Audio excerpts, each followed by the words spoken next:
You are useless and fruitless. You have failed to meet the basic needs of this marriage for 10 years. Now get out of my son's house. They called her barren, cursed, a disgrace to the family name. For 10 agonizing years, Nia endured mockery, humiliation, and a cruelty so deep it nearly destroyed her soul. But what they didn't know, what no one could have predicted, was that her story was far from over. This is a story of faith tested, love proven, and a miracle so unthinkable it defies all logic. Thanks for watching, and before we continue, please let us know the country you are watching from and what time it is.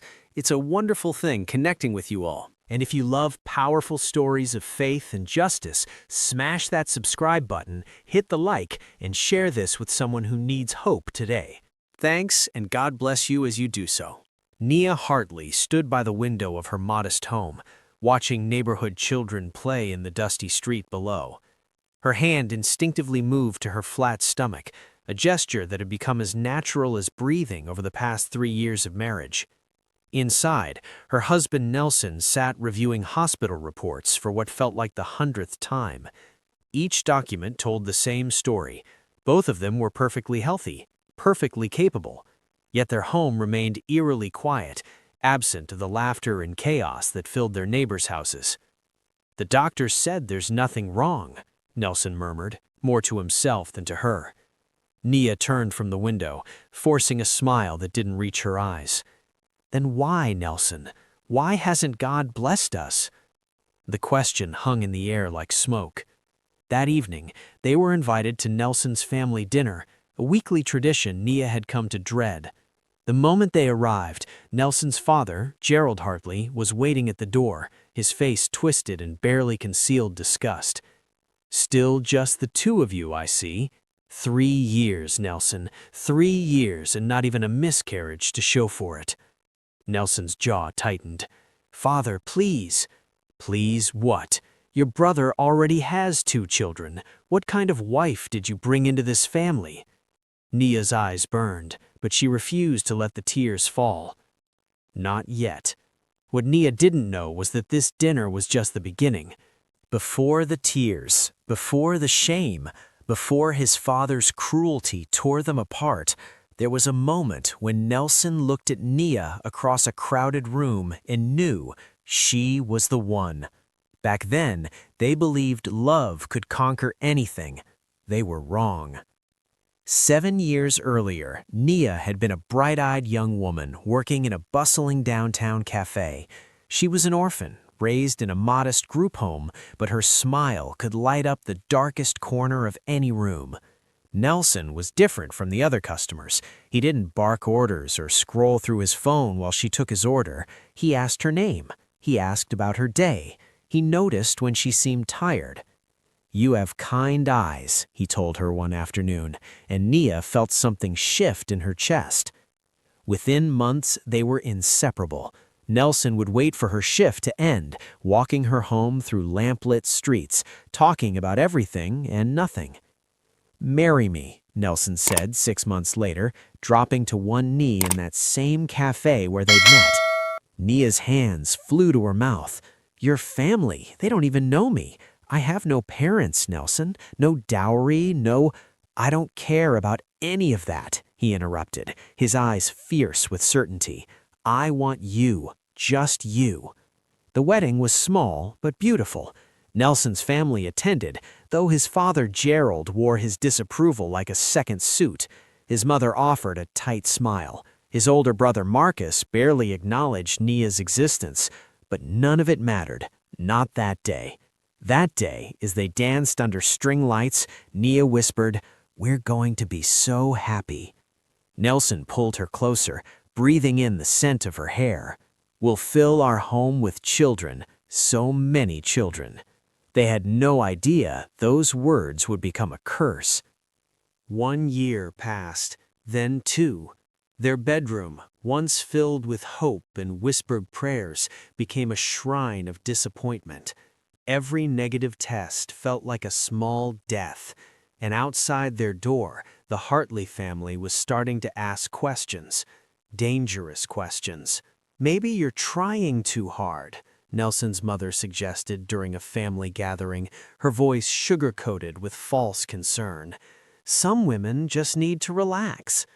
Naya smiled politely, her nails digging into her palms beneath the table. At work, things weren't better. Her colleagues had started families, bringing their babies to the office for visits. Each time, Naya would coo and smile, holding the warm weight of someone else's child in her arms, feeling the hollow ache in her chest grow wider. "When is your turn?" they'd ask, laughing. The question was always the same. The answer, never spoken aloud, was becoming clearer with each passing month. Maybe never. The hospital visits became routine. Blood tests, ultrasounds, consultations with specialists who spoke in gentle tones that somehow made everything worse. "Both of you are completely healthy," the fifth doctor told them, spreading their test results across his desk like a puzzle he couldn't solve. "There's no medical reason why you shouldn't conceive." Nelson reached for Naya's hand. "Then why?" The doctor interrupted softly. "Sometimes there's no answer. You just have to keep trying, keep hoping." But hope was becoming expensive, and the Hartley family was running out of patience. Gerald cornered Nelson after Sunday service. "How long are you going to let this continue? That woman is defective." Nelson's fist clenched. "Don't call her that." "Then prove me wrong," Gerald hissed. "Give me a grandchild, or I'll find you someone who can." The whispers started small, neighbors gossiping over fences, relatives exchanging knowing glances. But whispers have a way of growing into roars. By year 5, Nia couldn't walk down her own street without feeling their eyes on her, judging her, pitying her. The supermarket became a battlefield. Nia would push her cart through the aisles, trying to focus on her shopping list, when she'd hear it, the not-so-subtle comments from women she barely knew. 5 years and nothing? Poor thing. Maybe it's a curse. You know she's an orphan, right? No family history? I heard they've tried everything, even those procedures. Pregnant women seem to be everywhere, their swollen bellies like accusations. They'd waddle past Nia with sympathetic smiles that felt more like mockery. At the checkout line, a former classmate touched her arm. "Still no baby? Have you considered adoption? I mean, if you can't have your own." Work became unbearable. Her concentration shattered. She'd stare at spreadsheets, seeing nothing, her mind replaying every cruel comment, every pitying look. Her supervisor called her into his office. "Nia, your performance has declined significantly. 3 missed deadlines this month alone. Is everything all right at home?" How could she explain? How could she tell him that she was drowning in shame, that every baby announcement felt like a personal attack, that she couldn't sleep because she spent her nights wondering what was wrong with her? "I'm fine," she lied. "Take some time off," he suggested, but his tone made it clear. It wasn't a suggestion. It was a warning. At evening, Nia came home to find Nelson's entire family gathered in their living room. Gerald sat in Nelson's chair like a king on a throne. "We need to talk." 7 years. 7 long years of prayer, tears, and empty cradles. Gerald Hartley had reached his limit. And as he sat in their living room surrounded by the entire Hartley clan, Nia knew this wasn't a family meeting. It was a trial. "Sit down, both of you," Gerald commanded, his voice cold as winter stone. Nelson's mother perched on the sofa, her face carefully neutral. Marcus, Nelson's older brother, leaned against the wall with his arms crossed, a smirk playing at his lips. His wife held their newborn, their 3rd child, the baby's soft coos filling the tense silence like mockery. Nia felt Nelson's hand find hers, squeezing tight. 7 years, Gerald began, his eyes fixed on Nia like a judge pronouncing sentence. 7 years my son has been patient. 7 years this family has waited. 7 years of shame in our community because the Hartley name produces no heirs from this union. Father, that's enough, Nelson started. No, it's not enough. Look at your brother. 3 children. 3, while you parade around with a barren woman who can't fulfill the most basic duty of a wife. Nia flinched as if she'd been slapped. The tests say we're both healthy, Nelson argued, his voice shaking with controlled rage. The doctors lie, interjected Marcus, bouncing his baby in his arms. Or maybe they're just too polite to tell you the truth. Some women simply aren't made for motherhood. Nelson's mother finally spoke, her voice deceptively gentle. Perhaps it's time to consider alternatives. Gerald leaned forward, his eyes glinting with cruel determination. I'm giving you 1 year, Nelson. 1 final year. After that, I'll handle this situation myself, permanently. 3 years crawled by after that ultimatum, 3 years of mounting pressure and desperate prayers. Then Nelson received a call, an urgent business trip, 2 weeks minimum. He kissed Nia goodbye, promising to return soon. He had no idea his father was already at the door with a moving truck. The morning after Nelson left, Nia was preparing breakfast when she heard the lock turning. Her heart lifted. Had Nelson forgotten something? But it wasn't Nelson. Gerald Hartley stood in the doorway, and behind him, a young woman in an expensive dress carried a suitcase. She was beautiful, polished, and wore a smile that didn't reach her eyes. What's going on? Nia stammered, her coffee mug trembling in her hand. Gerald walked in like he owned the place, because technically he did. The house was family property. Nia, meet Diana, my son's new wife. The mug slipped from Nia's fingers, shattering on the kitchen floor. You can't, this is insane. Nelson would never. Nelson isn't here, Gerald interrupted, his voice matter of fact. 10 years, Nia. 10 years of nothing. Did you really think this could continue forever? Diana swept past her, examining the house with the calculating eye of someone already redecorating in her mind. Cozy. Needs work, but it'll do. For 2 weeks, Nia lived in her own personal hell. Diana took over the master bedroom. Gerald visited daily, coaching Diana on how to handle Nelson when he returned. They treated Nia like a ghost haunting her own home.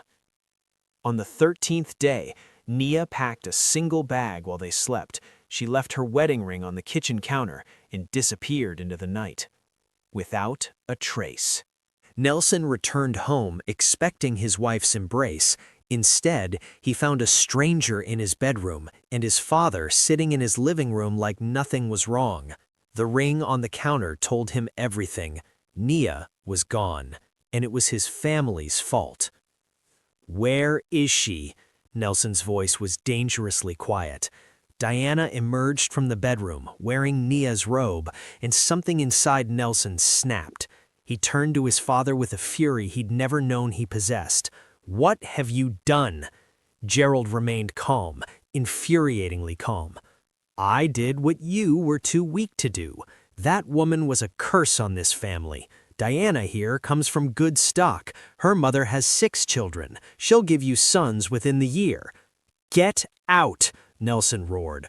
Both of you, get out of my house. This is my house, Gerald reminded him coldly, and you will do as you're told or you'll lose everything. Then I lose everything. Nelson spent weeks searching. He called every friend Nia had, the few she'd made before his family's shame isolated her. He visited the cafe where they'd met, the parks where they'd walked, the church they'd attended. Nothing. Nia had no family to run to, no childhood home to return to. She'd vanished like smoke. His mother called daily, begging him to be reasonable. Marcus sent mocking texts. Maybe she did you a favor. Fresh start, brother. He stopped answering. He moved into a small apartment, refusing to live in the house where his father had staged his betrayal. He kept searching, kept calling Nia's phone, even though it went straight to voicemail. 2 years passed. Nelson became a shadow of himself, consumed by guilt and grief. He never stopped looking. And then, on a quiet Sunday morning, fate intervened. 2 years of searching, 2 years of unanswered prayers. Nelson had almost given up hope when he decided to visit a small church he'd never been to before. He walked through those doors, expecting nothing. What he found instead brought him to his knees, weeping. The church was modest, tucked away in a neighborhood 3 states over. Nelson had been driving aimlessly that Sunday morning, his heart heavy, when he saw the cross and felt an inexplicable pull. Inside, the congregation was singing. Nelson slipped into a back pew, closing his eyes, letting the music wash over him. Then he heard it, a voice he'd know anywhere, singing harmony in the choir. His eyes snapped open. There, in a simple blue dress, her face thinner but peaceful in a way he'd never seen before, stood Nia. For a moment, Nelson couldn't breathe, couldn't move, couldn't believe. Then his legs were moving, carrying him down the aisle, tears streaming down his face. "Nia!" She turned, and the color drained from her face. Her hymnal clattered to the floor. The music stopped. The entire congregation watched as Nelson reached her, falling to his knees. "I'm so sorry. I'm so sorry. I've been looking everywhere. I didn't know. I never would have. Please, Nia, please forgive me." Nia's hands trembled as she touched his face, her own tears falling freely now. I thought you chose her. Your father said, "I chose no one but you. I will always choose you." The pastor approached quietly, sensing something sacred was unfolding before his eyes. "Come," he said gently, "let us pray together." In his office, the pastor listened to their story. When they finished, his face grew grave. "There's something dark at work here, something that must be broken through by fasting in prayer." The pastor's words hung in the air like a prophecy. Your childlessness isn't medical. Someone in your family has been blocking your blessing. Nelson and Nia stared at him in disbelief, but what he said next would explain everything they'd suffered. Pastor James folded his hands, his weathered face serious. "I've seen this before, when a couple is perfectly healthy but remains childless for years, and when that childlessness is accompanied by unusual family cruelty, it's rarely coincidence." "You're saying someone cursed us?" Nelson asked, incredulous. "I'm saying someone doesn't want your lineage to continue. This is why you needed to find each other again. Your separation weakened you both, but reunited in faith, you can break whatever has been done." He outlined a plan. 7 days of fasting and prayer, complete secrecy. They were to tell no one in Nelson's family about their reunion or what they were attempting. "After the 7 days, if my spirit is correct, Nia will conceive, but you must not announce it, not to your family, not until the child is safely born. Do you understand?" They nodded, hope flickering in their chests for years. "Evil fears silence," the pastor whispered. For 7 days they fasted and prayed. On the 8th day, Nia woke with a strange sensation in her belly. 1 year later, the impossible happened. 10 years. 10 years since they'd married with dreams of a house full of children. Now, as Nia and Nelson pulled up to the Hartley family home, she cradled 3 miracles in her arms. Triplets. 2 boys and 1 girl. The unthinkable had happened. Gerald Hartley opened the door, expecting his weekly Sunday visit from Marcus. Instead, he found Nelson standing there, a defiant smile on his face. "Hello, Father." Gerald's face twisted with anger. "You dare show your face here after—" Then Nia stepped forward, and the 3 baby carriers came into view. Gerald's words died in his throat. Nelson's mother appeared behind her husband, her hands flying to her mouth. "Nelson? Is that?" "Your grandchildren," Nelson said firmly. "Meet your grandsons, David and Daniel, and your granddaughter Grace, born 3 weeks ago. The impossible, the unthinkable, the miracle." Gerald stumbled backward, his face pale. The news spread like wildfire through the family, the neighborhood, the entire community. The barren woman had given birth to triplets. People who had mocked Nia for a decade now stood in her living room, offering gifts and apologies she didn't need anymore. Nelson's mother wept, holding her grandchildren, begging Nia's forgiveness. Even Gerald, humbled and shocked, muttered an apology that sounded like broken glass in his throat. But Marcus stood in the corner, his face a mask of barely controlled rage. His wife whispered frantically in his ear, her eyes darting between the babies and her husband. That night, as they celebrated, Marcus made a phone call from the garden, his voice low and venomous. "It failed. We need a new plan. Those children cannot survive." Nia stood in her living room, surrounded by well-wishers and family members who had once condemned her. Her 3 babies, David, Daniel, and Grace, slept peacefully in their carriers, unaware they were living miracles. 10 years of tears led to this moment of triumph. But in the shadows of the garden, Marcus held his phone with trembling hands, his voice a venomous whisper. "It failed. We need a new plan. Those children cannot survive." What happens next will shock you to your core. Will Marcus succeed in his dark plan? Can Nia protect her miracle babies? Drop your thoughts in the comments, and don't forget to subscribe for part 2 of this incredible story. Like and share if this moved you. See you in the next one.